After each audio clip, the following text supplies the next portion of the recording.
There are a lot of different JRPG series I've been itching to get into more, and Star Ocean has been somewhere near the top. Just looking at the gameplay from various entries, not only does it look like a lot of fun, but it gives me major Tales vibes. And if you know me, you know I love that series. Maybe a little too much. I tend to talk about the games a lot, so much so that even when I take a break from the games, I end up just talking about another game that has a lot of the same vibes. Go figure. But as it would turn out, my Tales senses weren't too far off. The developers of this game were the team Tri-Ace, that of which comprised of ex-team members of Wolf Team, the developers for Tales of Fantasia for the Super Famicom. Unsatisfied with their work, they decided to leave and work on their own project, Star Ocean, hence why there are so many gameplay similarities. Not to mention, I immediately noticed the soundtrack sounding straight out of Symphonia, and when you know it, Tales series composer Motoi Sakuraba composed the music for this game. Don't know if me recognizing the samey sound is a good thing for the man, but I digress. The original 1996 release got a remake on the PSP, which would be the first time the game officially released outside of Japan, and said remake was eventually re-released for the PS4 and Nintendo Switch, the latter of which I'll be looking at today because this thing's my baby. Thanks to the re-release, I'm finally able to comfortably and conveniently experience the game's best iteration. At least, I assume it's the best version since the only other version is on the Super Famicom, and looking at that gameplay,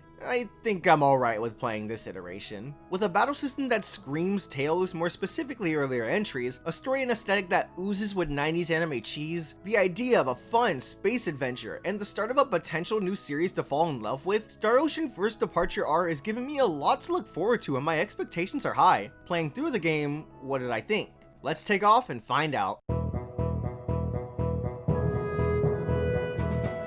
This game's a borderline port of the PSP remake, so as such it doesn't take too many liberties to make the game as pretty as it could be. While this isn't entirely a bad thing, I'll go ahead and get my gripes with this out of the way. Everything about the game's environments from a technical standpoint are butt ugly, my god. Once upon a time, using pre-rendered JPEGs for your towns and dungeons was the way the cookie crumbled for JRPGs. And every time it's aged like milk, with this game being no exception. They're so low res and rough on the eyes, almost making traversing through a town or dungeon more of a chore than it should be. Look at these completely readable building signs or the eye-popping furniture in every house. Could they really not have been bothered to make these higher res or completely redo them? They look terrible. Then there's the world map, which looks pretty rough too. The poor draw distance and combination with the 3D models that make up environments are definitely those of the PSP. Same goes for the more involved spells and attack animations that have all 3D models. They just aren't pretty to look at, ranging from something that's good to laugh at to an eyesore. These are especially noticeable when in comparison to the great character and enemy sprites both in and out of battle. These look high quality, animate smoothly, are expressive, and were some of the best looking parts of the game. I like the characters' designs too. One of the sets anyway. This release gave us new character designs outside the old ones from the PSP version, and I much prefer the new set. Not only is the art better illustrated, but the looks of these characters are more visually interesting. That being said, the new character portraits don't always match well with the sprites because said sprites weren't updated at all from the PSP release. Some of the new character designs weren't too different from their older ones, while others suffered more, and it's overall such a weird oversight. I got used to it eventually, but this was lazy. If the inconsistency bothers you too much, the game gives you the option to switch to the original PSP remakes designs that the sprites are based off of whenever you please, which is appreciated. And while they're very scarce, the game has its share of anime cutscenes which look great and make for nice eye candy. I wish they were upscaled more though, especially the opening intro, which isn't even scaled to be full screen while the rest of the cutscenes are. Not sure what's up with that. Maybe it was pre-rendered and it would have looked too ugly if it were stretched to fit, but it was still odd. I liked what we were given though, and it delivered on that 90s anime cheese that I was craving for. Just need to... There we go. Now it's perfect. Now, you can't have anime cutscenes without voice acting, most of the time, and this game's got its fair share. There's a Japanese dub from the PSP release, an updated Japanese dub for this version featuring the actors from the original Super Famicom release, and an English dub which I went with because, well, it's my first language. The voice acting's decent, with just a few standout performances. Some lines were delivered with the proper emotion and confidence, but most of the delivery was... off. I'll wait for you. Oh my god, they're gonna bang. Having 3 different options for voiceovers is incredibly nice though, and on top of the game allowing you to switch between the 2 sets of character portraits, the game makes sure that it can be presented in the way you want, and that's awesome. More re-releases of any kind need to take note of this. While we're on the topic of cutscenes, the game doesn't allow you to skip them, which was lame and a product of its time. This is another thing I feel should have been included in this most recent re-release, especially because if you do somehow die, you're booted all the way back to the title screen in the last point you saved. The ability to skip cutscenes should be required by law to include in video games, dang it. Finally, there's the soundtrack, again composed by Motoi Sakuraba. It was mad to be honest. definitely has some memorable tracks, but it's fairly small. A lot of towns share songs, there weren't as many catchy dungeon themes, and while I liked the world map and all the battle themes, there weren't many standouts other than those. I suppose while playing the game, the music was fitting and fun to listen to, but this isn't a soundtrack I'd go back and listen to in my free time. Man, presentation's a bit of a mixed bag, huh? Inconsistent graphics technically, different art styles clashing if you were to stick with the new character designs, great anime cutscenes, an alright English dub, and an alright soundtrack. A lot of my problems with the game's presentation stem from laziness with the new port. They could have taken the time to at least update the towns you travel through, but they didn't. They could have remastered the anime cutscenes at least the point where literally the first scene you watch when you start the game fits the screen, but they didn't. They did update the admittedly dated character designs of portraits, but didn't bother to change the sprites to match with the new artwork. And you can't even skip cutscenes in a 2019 game release. That option might as well be in the 10 Commandments. Not what I was expecting, but we've got two whole other categories to pick up the slack. Story and gameplay are what matter to me the most, so why don't we see if the former can lift this game up?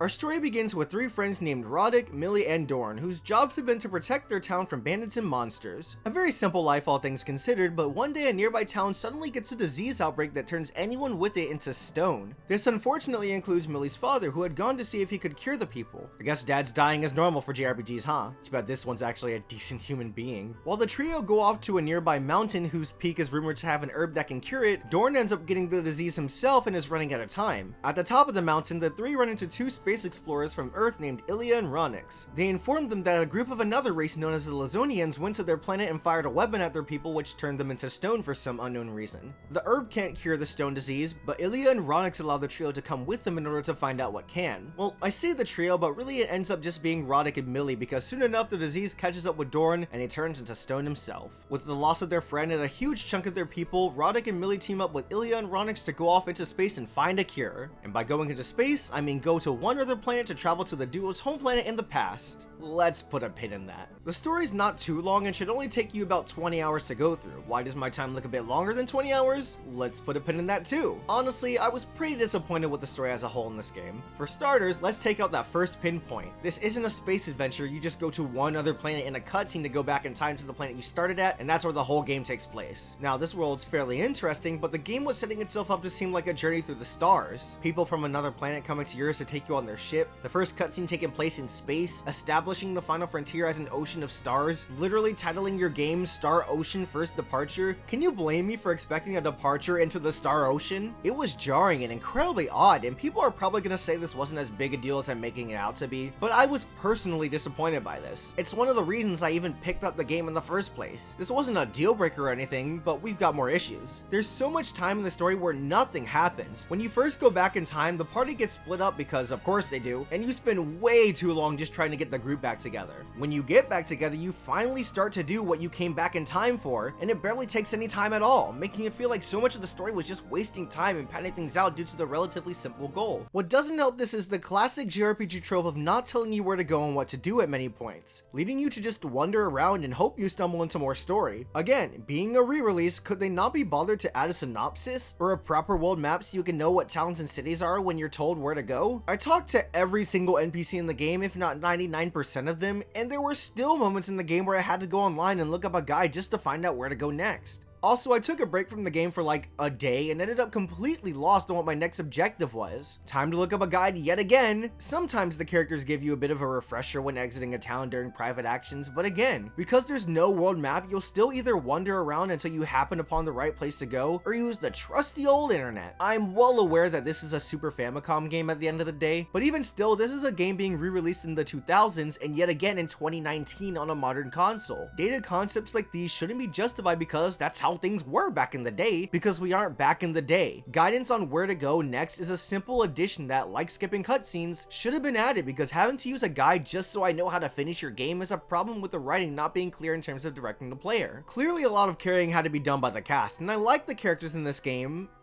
Mostly. Honestly, they aren't crazy in any sense or have much depth, but there were a lot of character interactions and their likable personalities wasn't enough to keep me somewhat satisfied. I'd say overall they're okay, but only half of your party will have story relevance for the majority of the way through. I say this because while 4 of your 8 party members are mandatory, the other 4 are completely optional, and since there's a total of 9 optional characters to fill up your remaining 4 party member slots with, it'd be a lot to make every single one of them have as much relevance as the main 4 in the story. However, I'd argue that because your party size ends up being average for a JRPG, it's incredibly distracting when in most of the game's scenes, half the characters don't say a peep and are just there to say, hey, we're here too. In games with humongous casts like Fire Emblem or Suikoden, I don't expect all 30 or so characters to have the most story relevance, but when your party ends up the size it is here, I don't know, I find it distracting. Heck, if you don't do some of the characters' optional scenes and quests, you'll barely even know them. I ended my first playthrough feeling so underwhelmed by a couple of them and later found out that their main story gets proper closure in their side quests. Whoops, should have used the guide in my first playthrough to get enough satisfaction from their story, I guess. As you can see, I'm very mixed on the whole concept of optional missable party members. On one hand, they add a ton of replay value as you can go 2 playthroughs with half the party completely different, therefore giving a few story differences. On the other hand, getting party members is strict and cryptic as hell. Too many characters are missable with no way to get them back, and I felt like I was missing out on a lot instead of going about the story in a different way. A few characters are recruitable so long as you have an open slot or 2, but they're so few and far between.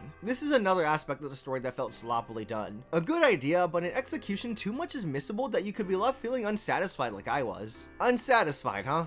That's what I describe my feelings were after finishing this game. I wasn't asking for too much, I don't think. I was hoping for a cheesy, campy 90s anime-esque space adventure. But even if that specifically wasn't what I was getting, I was hoping for something competent. The story stretched for as long as possible that playing it can become a drag, even only being 20 hours. Pacing is hindered even more thanks to the game not telling you what to do in a bunch of instances, and the characters aren't given the depth they deserve in the main story because 9 out of 13 of them are 100% optional. For what it is, the story's cute. The world you do traverse through is cool, and as I stated earlier, character interactions and their personalities are enjoyable. You can do private actions in towns which amount to smaller scenes between party members, and I like this a lot. I see what could have been a very short replayable story that hinges a ton on the player exploring the world at their own and discovering new things through exploration and the occasional choice. What we got instead was a game with a whole lot of nothing happening, discouraging me from coming back to it, frustrating progression due to the lack of direction that only makes me want to look up what to do next, characters that are impossible to develop without me doing very specific side quests and choices, and coupled with some out of nowhere cliche solutions to conflicts, it's a jumbled mess of a narrative that tried doing too much for its own good. Not to mention seemingly contradicting itself by having all signs pointing to it being a space adventure or something to do with space. That legitimately bothers me. Why isn't this a game about space? Why did they do that? So the presentation wasn't that good, the story's really not that good. That's another whole category I'm not a fan of.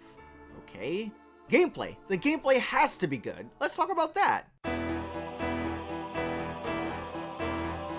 When I review Tales games, I tend to tackle the battle system first, then handle everything else. This time we're gonna do that in reverse, because there isn't as much to talk about as there are in the Tales games. So let's take care of the entire gameplay, or as much as I care to talk about, in one act, shall we? Towns are lame. Visuals aside, they're confusing to traverse through due to all the changes in perspective when you go to different sections of each one. Found myself getting lost a handful of times in these. The world map is also a pain because it's got a whole lot of nothing to do. There are barely any dungeons in the game or optional areas to go to, and thanks to Roddick's painfully slow running speed, it feels like you barely go anywhere when running through these. I felt as if I would travel faster when running to the side, but that might just be my brain making things up and perspective screwing me over. Apparently this re-release increased the movement speed on the world map, but I don't even want to think about how slow it was earlier. Either way, the world map is also not fun. It doesn't help that there's no quick travel in the game, and the most you can get is this bunny to ride on over halfway through the game. Nice. Real nice. Then there are the dungeons, which are boring in terms of their design. There are little to no puzzles, meaning a lot of just trying to reach the boss at the end and forgettable, all things considered. Oh, and throughout all 3 of these, there are barely any save points, with my entire first 2-hour play session only running into 1. So thank goodness I knew that you could save on the world map from the Tales series, because one mistake and it's back to the title screen and the last time you saved. Is there anything else that could drag these 3 aspects of the overworld even more?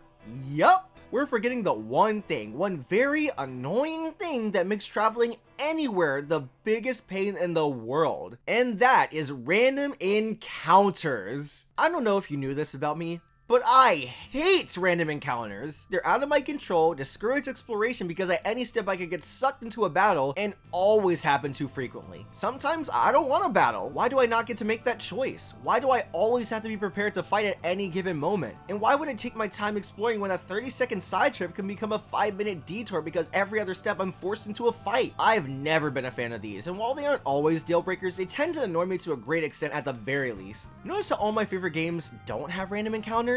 That wasn't a coincidence. This is one of the biggest reasons why I fell in love with Tales. Enemies are on the overworld no matter what, most of the time. If I don't want to fight, I don't have to, directly correlating with the mindset that numbers and stats aren't a deciding factor. Player skill matters above all else. That being said, I already wasn't happy when I found out that this game features random encounters, and that unhappiness slowly but surely turned to anger the more I played the game. This game's encounter rate is BS. Oh my god, it's so bad. It sometimes felt like every 5 seconds I was getting into a fight. Ease up, for crying out loud. Actually, you can get a skill that does ease up the encounter rate, or it's supposed to anyway, but I felt no difference when I would turn down the encounter rate according to the game, and apparently that's because I needed another skill to really turn down the encounter rate. Nice one, game. Actually, let's go ahead and talk about the skills. They're cool and add a ton to the game despite that bad first impression, but they aren't explained well at all. I was far into the game before I started to figure out how the heck these things even worked or how to get them thanks to the game not explaining that to me, especially since getting skills is different than any other game I've played. Just so you all know, you have to buy sets of skills in the game, which I thought made no sense and didn't think to do at all. I thought buying these meant buying information on what skills did or something. Good thing I eventually figured it out. On that note, buying skills doesn't mesh well with me. Money is for items and equipment, not more character growth and combat. Is that just me? It's especially bad because certain levels of skills are only in specific towns. For my first playthrough, I figured out that you had to buy skills when Sense level 2 skills were in the shop, and went over half the game without Sense level 1 skills. It was only when I backtracked all the way to the second town of the game that I got Sense 1 skills and the ability to freaking cook. Really wouldn't have minded the addition of a quick travel game. Cooking is one of the specialties, like crafting items and whatnot, which gives the game a lot more depth, but so many of these things are incredibly grindy. Pretty much everything you can do has a possibility of failing, meaning a lot of doing the same thing over and over again just to get it to work, again, padding out the game more than necessary. I didn't even go for 100% mind you, but the few things I tried to do ended up feeling more tedious than it needed to. Just work, damn it! All these problems were minor at the start of the game, but kept piling onto each other and growing as the game progressed. I started off liking this game, then I started to think that it was okay, but eventually, I came to the conclusion, this game kinda sucks. And no other aspect of the gameplay proved that more to me than the battle system. The one thing I was looking forward to most ruined the game for me. In this real-time action-packed battle system, you can move, attack, use arts, switch characters and targets, use items and run away. Wait, is that seriously it? Yeah! It is! Moving and attacking are what you start with and remain all you can do in your control, and I mean that quite literally. The combat skills you get that supposedly give you more options only activate at random, and it's like that for the whole game. In my first battle, I was scavenging for a guard button, but there isn't one. You can't block in an action RPG? Oh, and you could only equip 2 attack arts. Actually, apparently you can get 2 more through some kind of hidden talent or whatever, but I never got that, so... To top it all off, there's no way for manual control, only auto and semi-auto. Basically, you press the attack button and your character will run up to the enemy on their own so the attack lands. This means you can't just attack wherever you want. If you press the attack button, the character will line up where they want and only then attack the enemy, taking what little control you have over your character away from you. It doesn't help that if you accidentally press the attack button, there's no way to cancel out of running to the enemy to attack. This extends to the possibility of your controlled character chasing after an enemy. There was a point where I thought I soft-locked myself because an enemy kept running away from me and my character kept chasing them with no way for me to stop this. In fact, there's no way to cancel out of anything, making for a lot of frustrating moments in battle. Casting spells and running away being the biggest offenders, and I guess the only ones since they're all you can do in battle. Doing the latter in a high-level area can literally be the end of you thanks to this, which is completely unfair. You run in place for a while and enemies can attack you if the game doesn't allow you to leave, and there's not a thing you can do about it. Better not accidentally push the running action, otherwise you could be screwed. Because there are no options for the player, the game is forced to be incredibly button mashy, and it feels like the game encourages this. Your teammates will spam arts over and over again, letting you know that nothing besides your easily refillable MP are stopping you from spamming arts at your enemies. So you do, and the game becomes a breeze.